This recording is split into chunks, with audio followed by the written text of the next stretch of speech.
job that you dreamed about, what's going to be going through your head when you get to go there for the first time and be part of the game day that you wanted for a while? Just doing the job at that point, right? Just calling the first play and then calling the second one. But that's all I'll be thinking about. How do you keep your players in that same mindset for such a big game and calm their nerves and not think too far ahead? Well, it's leadership. It's living that and showing them that this is how we operate under pressure. Also by putting the pressure on them during practice, right? And then what I tell them on game day is all their mistakes are on me. So during the week, I make sure they know about their mistakes, and I'm hard on them. But on game day, all their mistakes on me because if they're not ready, it's my fault. Move over here to the far right, Coach Nathan Barrett, Cleveland.com. Jim, what does Iliano in particular bring to the staff? You want a safety-driven defense, so you probably needed a specific person to lead that position.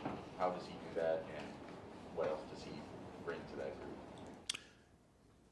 He's a very smart coach, great attitude, always learning, has experience in similar systems, aggressive recruiter, really does it all. He's able to have opinions, valuable opinions for me in terms of game planning and managing our safeties and what they can do and what they can do best.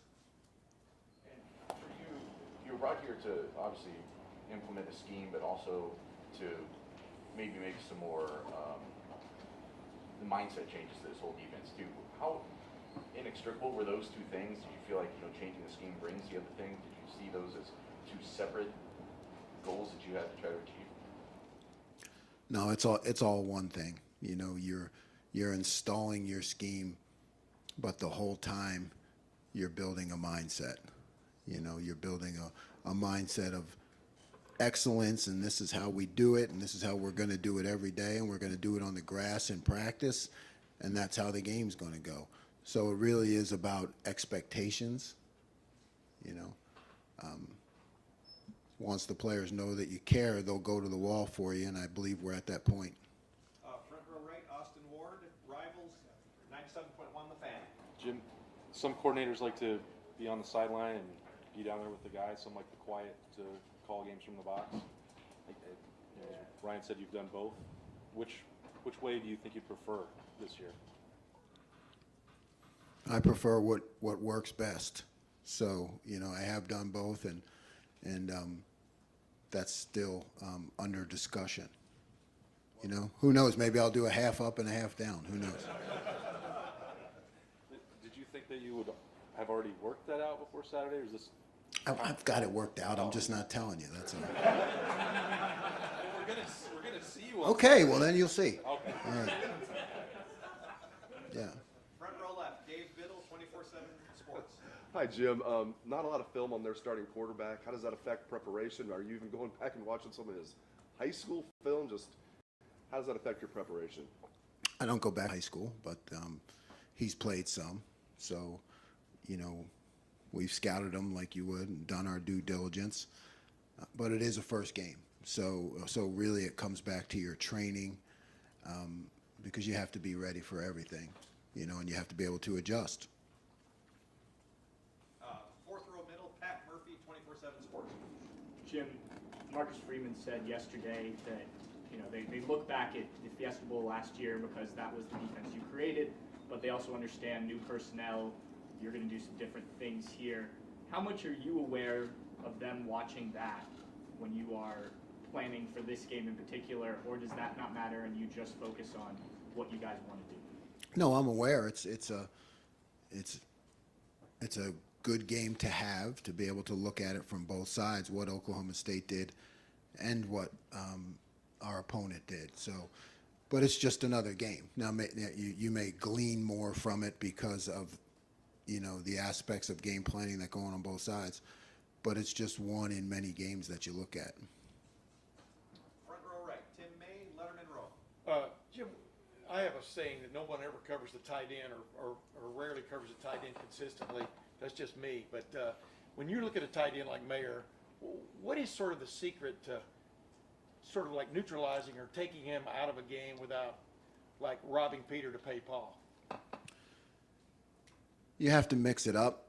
You know, you have to blend in different coverages and people who are on him coming from different directions. He's an excellent player. He's an NFL player. He has that ability to lean into the coverage, find the open spot. So it is, you know, it is about knowing where he is at all times and making sure that we're changing it up enough with him to you know, to keep him off balance. What, are you surprised offenses don't throw the tight end as much as maybe it looks like they should? I mean, does it ever surprise you from your vantage point? You seem like you have a thing about tight ends. Is that? I just think me and Tom Brady, yeah. I just think they're underutilized a lot in the passing game from the standpoint. Yeah, I don't really have an opinion. I just look at who we're playing and what they do. You know, and these guys have a great tight end, so we need to make sure we have a game plan for it. Over here to the far right, Adam King, WBNS 10 TV. Coach, when you look 4 days till the actual game, how ready is this defense? We're ready. We're 100% ready to go. This is your first time running into the shoe. It's a top 5 matchup at a night game. Are you going to take a moment before kick to kind of appreciate where you are? No, I'm gonna stay focused and in a locked-in mindset and do my job. That's what the players need. Fourth row right, Spencer Holbrook, Letterman row. Jim, when you first got here and you take a look at the personnel that you've got available to you, you see Denzel, what he did as a true freshman. Now carrying into year 2, where have you seen him from when you saw him in January to now take the biggest step in his development? His feet, his confidence, you know, breaking on the ball. He started out as a very good player, and now I believe he has the potential to be a great player and to compete on a national stage. And when you can say that about your corner, then you're in good shape as a defense. You had really good corners last year in your defense that finished 3rd nationally. How you talk about how it's a safety-driven defense. People talk about the defensive line making sure to get after it, but just how important is good cornerback play and what you want to do? You know, corner. You know, they're on an island. You know, it's a safety-driven defense, but that's only because you have great corners. You know, that you can kind of put into isolation at times. We try to give them help. You know, we try to keep the disguise concept enough so that the offense doesn't know when the corner is getting help and when he's not. But it's extremely important to the defense that those guys are competitive and confident in making plays. And we're getting ready to wind her down. Second row right, Doug Lamorese, Cleveland.com. I don't know if you'll answer this or not, given the previous no, but you've been in this business 35 years. You've been at some great places. Not that you're going to think about it when you take the field Saturday night, but in the preparation for this game, when you've been getting ready for this, what part has felt the same of everything you've ever done in your life? What part has felt different? I mean, this is a top 5 matchup to open the season at a place like this, and on some level it is a different experience for you, at least. How would you describe what it's been like? It's the same process. The expectations are different. You know, the expectations are different. So, but that hasn't changed what I do or how I do it. You know it's there. So you stay locked in, maybe even more than I have in the past, you know. I'll think about all the nice parts about it when I get old and I can sit back and relax a little bit. But right now it's just, you're right, the expectations are high and the players expect you to be their leader and be locked in, and that's what I'm going to do. Thank you. Front row middle, Bill Rabinowitz, Columbus Dispatch. Yeah, that's my question. You said You want me to answer it again? No. I can audible. Why do you say that your defense is 100% ready? What makes you think that? Well, you know, we've put them through the crucible. You know, we go against the nation's best offense every day. We've pushed and prodded and poked and tried to stretch them as far as they can go, right? So wherever they're at right now, it's 100%. And that's what I dial the game plan into. So yeah, I'm confident. Second row left, Stephen Means, Cleveland.com. I don't even know if you'd be able to answer this, but as a defensive guy, during your career, have you always been aware of when you're playing a first-time starting quarterback, and is there a benefit to it for you guys as a defensive play caller? I've always been aware. I don't think there's a benefit. You know, I think that it's kind of a wild card, and you know, you don't know what to expect as much, and you really got to be ready for everything. So it almost is like more anxiety than it is. Maybe that's not the right word. Yeah, who said anxiety? No, it's just, you know, you fall back, I think, more onto your system, and you know, because you really don't know what to expect. Right next door, Steve Hellwagen, 24/7 Sports. Yeah, Coach, I'm curious, the 4 weeks of preseason, is there anybody from a personnel standpoint that coming out of the spring you were like lukewarm on, but has now had such a great 4 weeks of practice that they're in the plan this week? Just Well, you know, yeah, I've been talking about Lathan Ransom, right, because he was out, and he's just had a great camp. I mean, to come off an injury like that, and to do some of the things that he's done in practice, you know, when you watch the film, I think anybody can see that he really jumps out because he has that intuitive feeling for where the ball's going to be, and he gets after it. from our standpoint, it looks like you have 3 frontline defensive ends with Tui Maloau, Sawyer, and Zach Harrison back. How will that rotation go? And I assume there's other guys in that mix too, but just only 2 guys are going to start, but not get wrapped up in that. Man, might be 2, might be 3, might be 4 DNs in there. You know, we have a lot of depth. Coach Johnson handles that, and I'm behind playing them all as much as possible.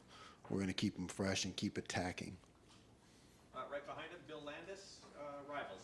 Jim, when you first got here and got the chance to work with Steele for the first time, did he appear to you like a guy who was still trying to figure out linebacker, or where do you think he was there, and then what kind of growth have you seen over the last few months?